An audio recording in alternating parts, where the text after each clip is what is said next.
Sana palagpak para sa ating Panginoon. Sa magandang hapon po sa bawat isa sa atin. Welcome po tayo sa gawain ng ating Panginoon, ang Dilan Christian Fellowship. At nagpapasalamat po tayo ng kapatid na tayo po ay narito upang muling ipaabot ang ating pagpapasalamat, pagpupuri po natin sa isang Diyos, na lumikha ng langit at lupa, at nagbigay ng kaligtasan, ang kanyang pugtong na anak, ang Panginoon sa Kristo, upang tayo ay magkaroon ng buhay na walang hanggan. Praise the Lord! At siya lamang ang karapat-dapat na purihin at sambahin. Salamat sa ating Panginoon at tayo po ay mag-umpisa sa ating pagpupuri. Inihin ko po na tayo po ay lumayo. Ating basahin ang Psalm 90 verse 1 and 2. Pagkatapos nito tayo po ay mag-pray sa ating prayer. Praise the Lord. Lord, you have been our God to praise to all generations. Before the mountains were born, or brought forth the whole world, from everlasting to everlasting, you are God. Amen. Praise God. Ilang Ama, makapangyarihan sa lahat, Diyos, from everlasting to everlasting, Thou art God. You alone are worthy to be praised. Thank you so much for salvation, for the blessing power. Thank you, Lord, na tinutugon mo ang aming mga panalangin, ang biyaya, habag niya po sa amin sa araw nito. Sampo ng aking mga kapatid. Taglay po namin ang kalakasan mula sa aming mga kanya-kanyang tahanan, Panginoon, ang kalakasan na nagmumula sa iyo. Salamat sa iyong pag-ibig. Salamat sa iyong habag. Salamat sa dakilang kaligtasan. Ngayong ibinigay ang bugtong ni anak, aming Panginoon sa Kristo, namatay sa krus para sa aming kasalanan. Salamat po. Sa araw na ito, kami sama-sama ipapaabot ang aming pagpapasalamat. Maging ang aming pong isi-share, God, ang iyong kabutihan sa bawat isa sa aming Panginoon. Aming itataas ang iyong banal mong pangalan.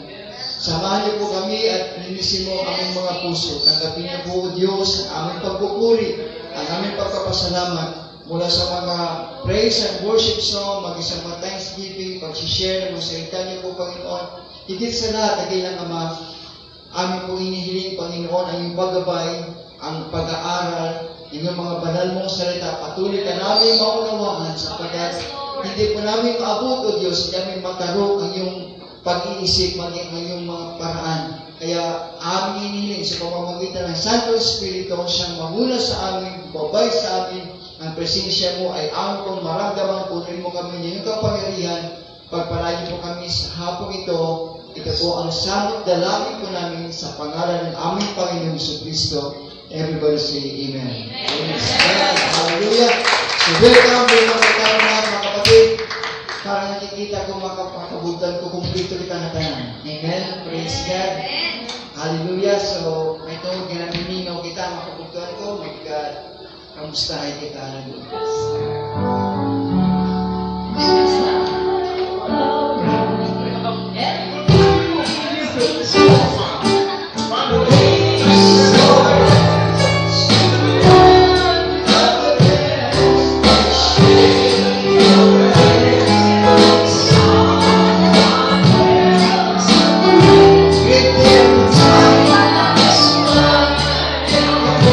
Smile,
Adi nga gawas ng titigan kasi naalimit kasi itong atong magawas pag basta may kita merry heart, happy heart na kabubuan ko. May tungod nga ikita natin kaupay ng atong buhay Diyos. Amen?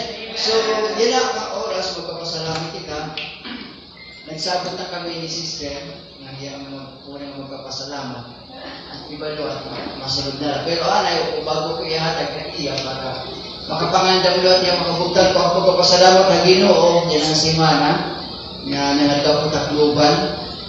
Di man ako panday, pero ako gintawagan kung pagpapasti. Kung ito, ginuligan ko ito pag narupat ng shop na kluban. Itigay na ko ay busy matin ang iba kung nakabugtuan. So, ako na lang tawagan pinakad ko para pagbulig makabugtuan. Pagka nalipay na, kaya ang pastor ko na naging bantay na. Lagay ko. Pero, kaya sa kaya ko, Jesus nga ni pandemya ko. So, importante kita makabutan ko ng mga Krisyano, kalipay natin ang pag-selfie na hapit kasi kapwa natin. So, pag ginawa natin yan, ginagawa natin yan sa ating Panginoon. So, salamat ako salamat na paggabaya ako.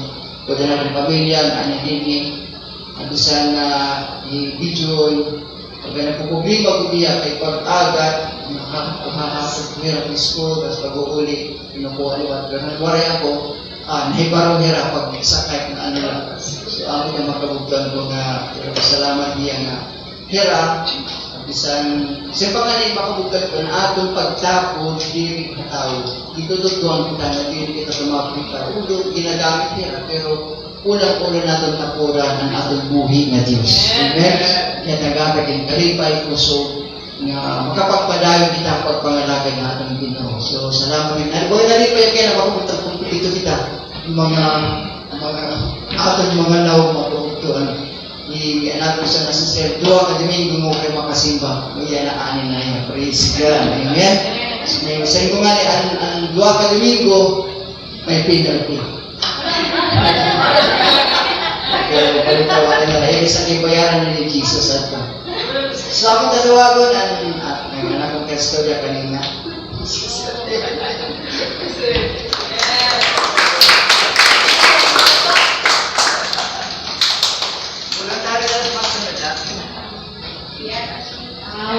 Magandang hapon sa inyo, sa mga anak na yung Lord. Amen. Bilang papala, hindi siya nagpapabayad. Tama ka, Pastor. Nakataang weeks, marami akong pagpapasalamat. Lang ako. Kasi, stress muna kay Arjon. Pero, siguro, ano na yun, si Lord na lang bahala kay Arjon. Tapos, pwede naman dito sila. Kuya Dodi, Ate Rochelle.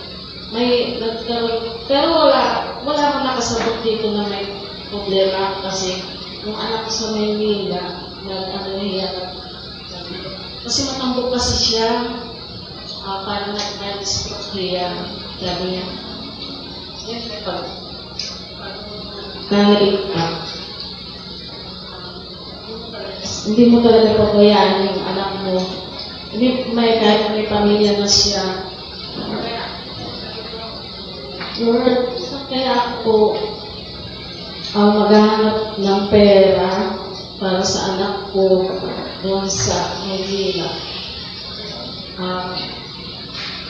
Tapos nakikita ko naman yung budget namin, binibilang ko, sabi ko, ang budget namin, Merkulis, 300 na lang, magkakasya, 300 na lang.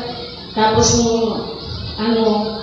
nangiram ako, ng 5,000, pinadala ko sa Maynila. Pero, na lang, kumbaga, faith na lang, wala akong iisip kung paano ko ito babayaran. Sabi ko, Lord,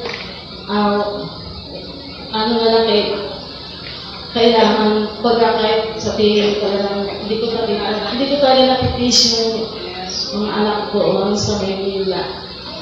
Tapos, si Arlene, nagka-problema dito para kay Arlene, pero may ginamit si Lord para maanuhan yung pera na kailangan din ni Arlene, nagamit ko man. Yung levelist niya, hinipin ako kasi, yung mister ko, ano man yan, nagkumukiso, pero one time na minsan mahina lang, sabi ko, hala, Arlene, yung budget natin, konti na lang, kumbaga, ano na lang. Pag ko nung ng ATM ko, ng Fortis Bank, nagulat ako kaya ang laman ng ATM ng Fortis ko, 16,000. Kaya sabi ko, kaya gusto nung nag-istorya ko, na sabi ko, yung 16,000, ngayon may nagamitan man, kumbaga, hindi rin nga, kayo, nangutang man ako kayo para lang sa Maynila. May tubo man, pero okay lang, may nagamitan man. Kaya hindi lang naman ni Pastor, may naano ko talaga pero kay Lord, nagpapasalamat ako kay sa anong isip ko talaga na hindi ka, sabi ko, Lord, hindi mo talaga kami pinababayaan. Kumbaga, yung pera ko na lang sa wallet ko, talagang, kunti na lang ito na. Sabi ko, yung budget lang nila, Arlene, kaya sabi ko, Lord, thank you. Hanggang ngayon, sabi ko, salamat Lord, hindi kami pinababayaan. At 1 week din, stress kay Arjun, tapos yung 1 week din, masakit talaga yung meeting ko. Masakit talaga, nagabi, sabi ko, Lord, siguro kung wala si Lord, siguro, kaya malaking pasalamat ko kay Lord talaga dahil yung pag-provide niya ng din sa aming anak sa Maynila. Yun ang aking pinapasalamat ko sa kanya. Maraming salamat kay Lord. Thank you, Lord. So, ganun talaga makabutin mo. Kinabuhi ang Ginoo, ang Diyos, magpadayon mag-provide na ng mga kinanglanon. Otro-otro lang ito, makabutin na usahay, maabo, yan ang naka-overcome kita. Okay, praise God, thank you, Lord. So, yung mga buhay, naabot na naman, tikitis kita kung bababaratin na naman kita, pero kaya, i-remember natin, nunalaman natin ang gibuhat niya yan. Magibuhat ang Diyos sa atin na kaya, para pag-abot na naman ito, abot naman ini. Kaya ang Diyos magpupurba dito. So dito pa nakikita ang mga solusyon, may solusyon hindi mo. Kaya padayon na kita magsimba, padayon na kita magpasalamat ang Ginoo, may tungod nga ang Diyos mo pa yung aking tanan. Amen. So,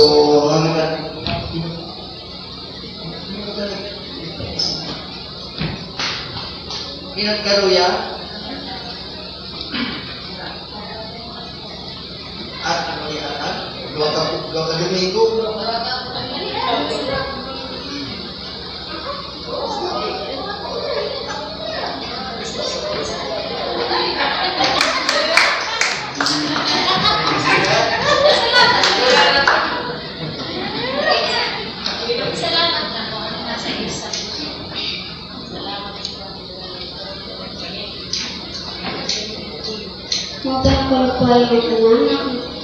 Magpapasalamat ka po ako na nakasimba ko yan, ha?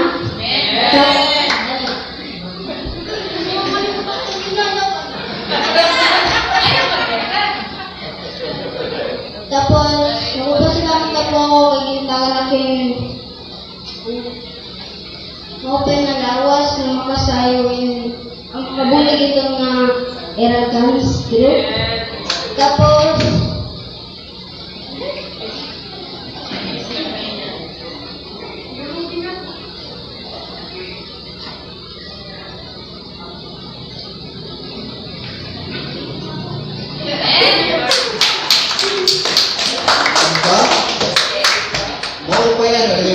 maganda ba kung pagkakahapon ako sa kapamilya, ako sa katuig, nga sila kita kapulan.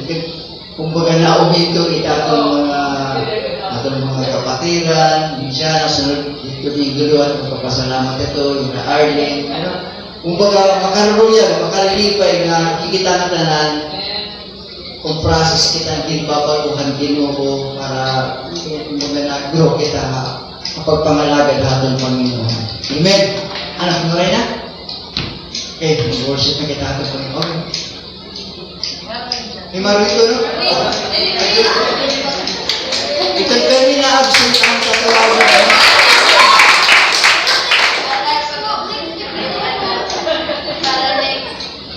Masalamat kami atong buhay Ginoo. Waray papalit kanina. Kanina sa lang to. Eh, sinuksok talaga iyak. Ngaralin nila ako. Ano mo pagkapan ubusin na kitbungo ako.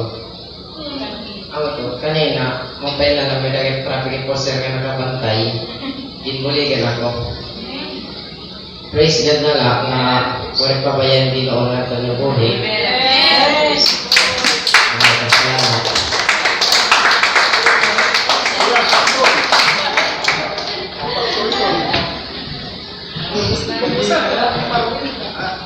Press na, press.